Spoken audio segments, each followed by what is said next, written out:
piège pour la chenille processionnaire. Donc là, on est sur des résineux.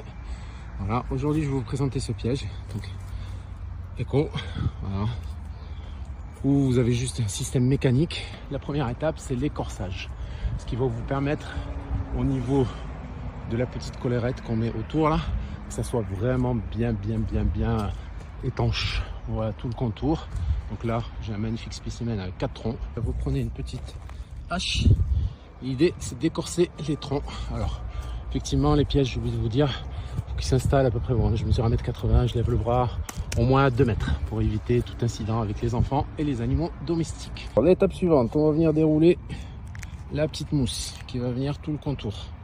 Voilà.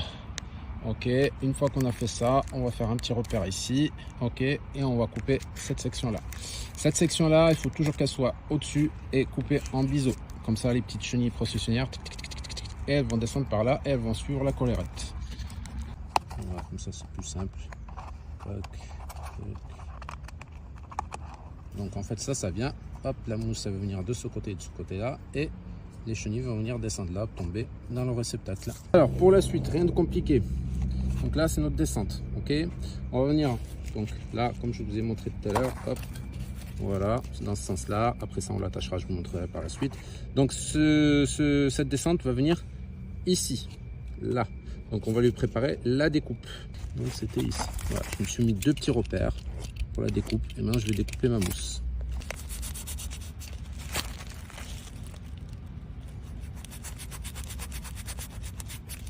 J'ai découpé un petit peu en biais parce que la descente elle est un petit peu biseautée. Donc comme ça on a quelque chose qui vient bien compresser le tout. Donc là on a fait la découpe pour la descente. Ok. Donc une partie de bande engluée, vous voyez, hop, il y a un film plastique là, hop, protéger la bande engluée. Et maintenant on va venir mettre 2 petits clips, on va dire. D'accord. Hop, la collerette on la met bien.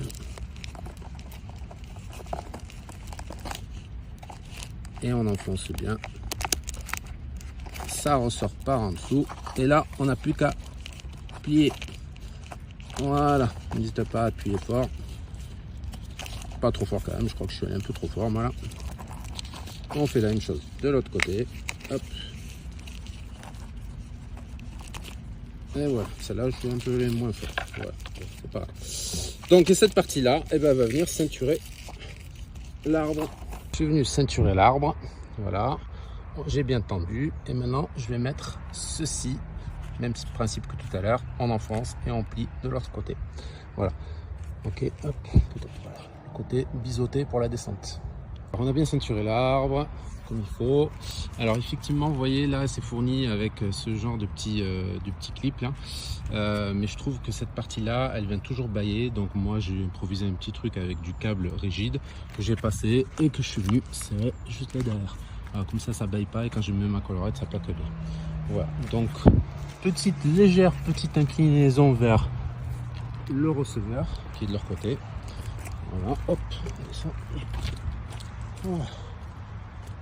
Étape suivante, mettre le mastic. Le mastic, mais c'est c'est de la boîte de cellulose avec de la colle, tout simplement. On va verser ça dans un petit seau. Voilà. Alors, c'est pour ça que l'intérêt de l'écorçage est important, comme ça vous fait en termes de colmatage, vous n'avez pas beaucoup à colmater. Donc là, hop, on va mettre un fond d'eau. Et après, on n'a plus qu'à malaxer tout ça. Pas trop non plus. Voilà. Allez, je malaxe et on se retrouve juste après. Alors le mastic il est prêt et vous voyez l'écorçage en fait nous permet vraiment, on va pas faire beaucoup de remplissage, un petit peu ici là pour que au niveau, voilà, ne pas laisser vraiment d'espace comme ici pardon. Voilà, on voit un petit peu le jour, voilà, mais l'écorçage nous permet ça. Et ben allez, plus qu'à mettre en œuvre. Alors on a fini donc le mastic, on a fait tout le contour. Hop, et comme j'en avais un peu plus que prévu, j'en ai même fait en dessous. Voilà, comme ça c'est bien étanche et il faut apporter une application vraiment précise. En fait c'est ce qui va vraiment vous permettre, plus vous êtes précis sur cette étape là, plus vous aurez les chenilles qui vont venir là. D'ailleurs on voit ici là, il y a de la fourmi charpentière avec tête rouge. Voilà, allez, prochaine étape, la collerette. On va prendre le diamètre, on découpe et on le met en place. Ce qu'on remarqué, la collerette a des petits trous, ce qui va nous permettre l'évacuation de l'excédent de l'eau. Donc là, eh ben, on va enlever le double face. Voilà, et on va commencer par cette partie-là. On va enrouler jusqu'à revenir par ici. Et ici, je vous montrerai la fin.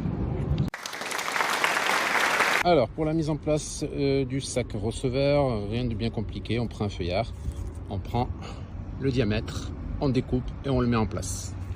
C'est quand même très simple, hein, en fait. Vous passez là, vous reclipsez ce petit truc. Bon, moi je l'avais jamais fait et avec ce système là, j'ai trouvé en 2 secondes. Donc ça ne devrait pas être compliqué. Je vais pas vous faire des vidéos pour ça. Hop, on vérifie, hop, pendant qu'on manœuvre, que les choses ont un petit peu travaillé. On n'hésite pas, hop, à revenir avant que ça tire et ça sèche. Voilà. Toujours un travail propre, c'est la clé de la réussite. Allez, on met la poche en place. Alors, les sacs receveurs se présentent comme ça. Ils ont pris un petit peu le thème des écorces de l'arbre. Je trouve ça sympa, c'est plus discret. En fait, ici, vous allez peut-être pas le voir, mais il y a des petits pointillés qu'on va sur et qu'on va venir ouvrir. C'est pré-découpé. Donc, ils vont s'encastrer, ils vont rentrer dans la descente. Voilà. Et après, ben, grosso modo, vous prenez de la tourbe, vous remplissez le sac d'à peu près 1/3. Voilà. Et pour les fixations, on a des petits crochets. Je vous montrerai après une fois que ça sera en place, ce sera plus simple. Parce que effectivement, avec 2 mains, eh ben, on peut pas tout faire. C'est pas possible, je peux pas travailler et vous filmer en même temps. Donc, voilà, ces petits crochets là qu'on va venir mettre ici de part et d'autre en fonction de la largeur de la poche et après on n'aura plus qu'à mettre la poche en place. Allez, bon, ben voilà, notre petit sac est en place. Les petits crochets comme vous pouvez le voir. Hop, on a rempli de tourbe à peu près, ouais, un bon tiers.